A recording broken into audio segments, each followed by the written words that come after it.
एक जंगल में टुनटुनी चिड़िया और बंटी कबूतर रहते थे। उनके 4 बच्चे थे, जिसमें से 3 की असमय मृत्यु हो गई और एक बच्चा बच गया, जिसका नाम पिंकी था। पिंकी अभी उड़ने लायक भी नहीं हुई थी। पिंकी, मेरी बच्ची, तुम घोंसले में ही रहा करो। बाहर की दुनिया बड़ी खतरनाक है।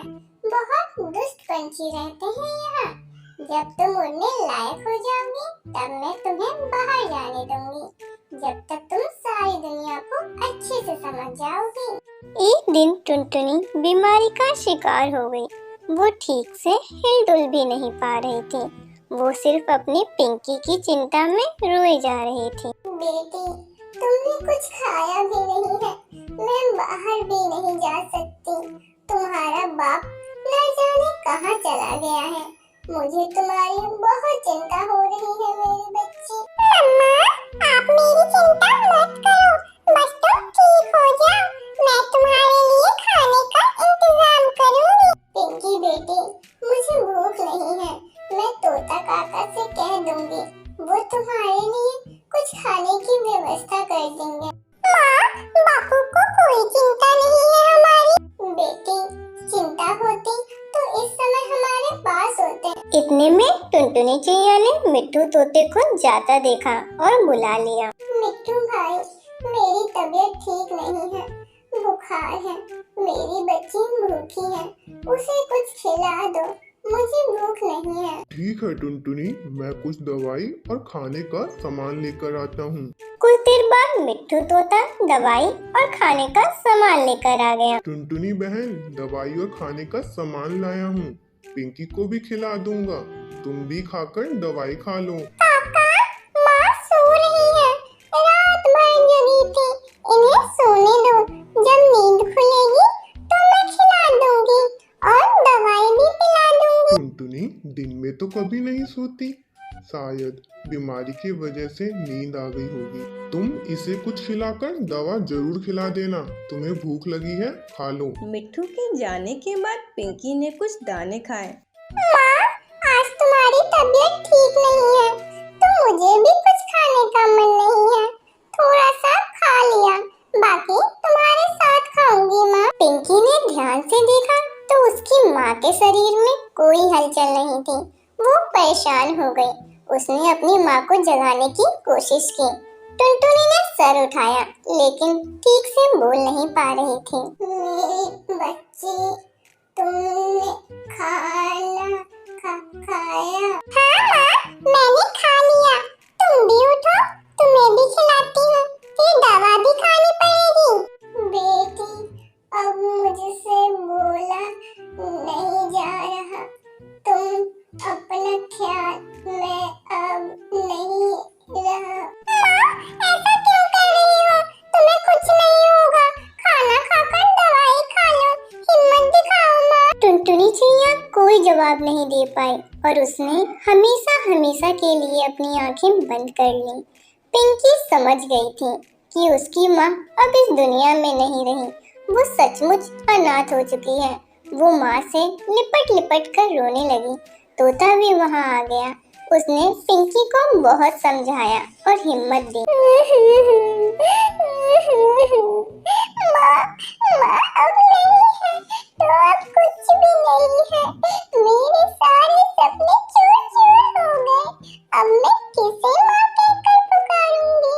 वो प्यारी सी आवाज जिसे सुनकर मैं उठती थी, वो कहाँ से सुनूंगी? माँ, माँ तुम्हारे बिना मैं भी जीकर क्या करूंगी? पिंकी बहुत उदास होकर अपने घोंसले में बैठी थी। शाम को बंटी कबूतर घर आता है। उसने टुनटुनी की मौत पे थोड़ा शोक जताया और फिर आराम से घोंसले में बैठ गया। दूसरे ही दिन बंटी कबूतर एक नई चिड़िया पत्नी लेकर आ गया। पिंकी को बहुत आश्चर्य हुआ। पिंकी, ये तुम्हारी नई माँ है। तुम्हें इनके कहे अनुसार अब काम करना है। ठीक है पापा। पिंकी को बहुत दुख हुआ, लेकिन वो कर भी क्या सकती थी। उसकी नई चिड़िया माँ ने धीरे धीरे सताना शुरू कर दिया। वो उसको बिल्कुल भी पसंद नहीं करती थी, ना ही उसका ध्यान रखती और ना ही खाने पीने को देती और उसे मारा पीटा भी करती थी। वो उससे बाहर जाने को भी कहती। पिंकी डरती भी। एक दिन सौतेली चिड़िया माँ पिंकी से नाराज हो गई। जब देखो घोंसले में ही पड़ा रहता है, ना ही खाने के लिए भोजन लाता। जब बाहर की दुनिया देख, उड़ना सीख ले। जब तक उड़ना नहीं आएगा तब तक मुझे अपनी शकल मत दिखाना। पिंकी बेचारी घोंसले से बाहर चली गई। उसे बिल्कुल भी उड़ना नहीं आता था। वो दुबककर दूसरी डाली पर जाकर एक कोने में बैठ गई। रात हो गई। उसकी हिम्मत नहीं थी कि घोंसले में वापस जा सके। पिंकी को डर लग रहा था। कुछ कीड़े मकोड़ों की आवाज भी आ रही थी। हे भगवान, मैं क्या करूं? कहां जाऊं? अरे, डाली पे किसी जानवर की चढ़ने की आवाज आ रही है। अरे बाप रे, सांप आ रहा है। बचाओ, बचाओ कोई। एक जहरीला नाग उसके पास पहुंच ही रहा था कि बीच में एक चील आकर बैठ गई। अबे ओए सांप के बच्चे, इस अकेले बच्ची को देखकर तू उसे खाने आया है? चला जा यहाँ से, वरना मैं तुझे जान से मार डालूंगी। सांप चील की धमकियों से डरकर वहाँ से चला जाता है। तब जाके पिंकी की जान में जान आती है। अरे बेटी, इतनी रात के समय बाहर बैठकर क्या कर रही हो? जाओ अपने घोंसले में जाओ। आंटी, वो माँ ने मुझे कहा है, जब तक उड़ना नहीं सीख जाओगी घोंसले में मत लौटना। ऐसी कौन सी माँ है जो अपने बच्चे को रात में बाहर कर देती है? चलो मेरे साथ, मेरे घोंसले में खाने के साथ साथ आराम करने को भी मिलेगा। पिंकी चील के साथ उसके घोंसले में जाकर सो गई। सुबह बहुत देर के बाद पिंकी की नींद खुली तो सामने भोजन को देखकर झटपट उसे खा लिया। चील ने पिंकी को कुछ दिन तक अपने पास ही रखा। उसे उड़ना भी सिखा दिया और अपने लिए नया घोंसला भी बनाना। उधर नई चिड़िया माँ ने बंटी को कुछ अलग ही कहानी सुना दी। बंटी ने सोचा पिंकी अपनी मर्जी से उड़कर कहीं चली गई। पंख आने के बाद इस घोंसले में रहकर क्या करेगी? कहीं अपना नया घोंसला बनाएगी।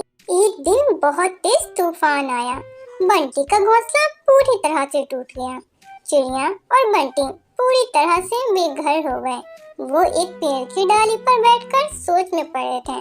बंटी बीमार था और नई चिड़िया माँ ठीक से घोंसला बनाना नहीं जानती थी। मेरी पिंकी न जाने कहाँ चली गई। वो होती तो बड़ा सहारा होता। वो बहुत होनहार थी।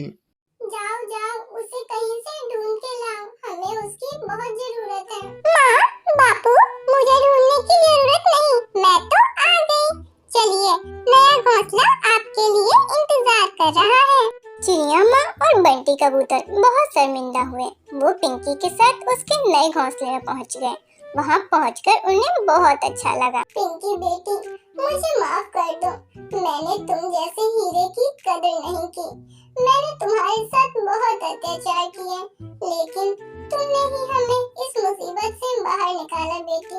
मुझे माफ कर दो। माँ, पिछली बातों को भूल जाइए और यहाँ बापू और मेरे साथ आराम से जीवन बिताइए। अब पिंकी अपनी नई माँ और अपने बापू के साथ खुशी खुशी रहने लगती है।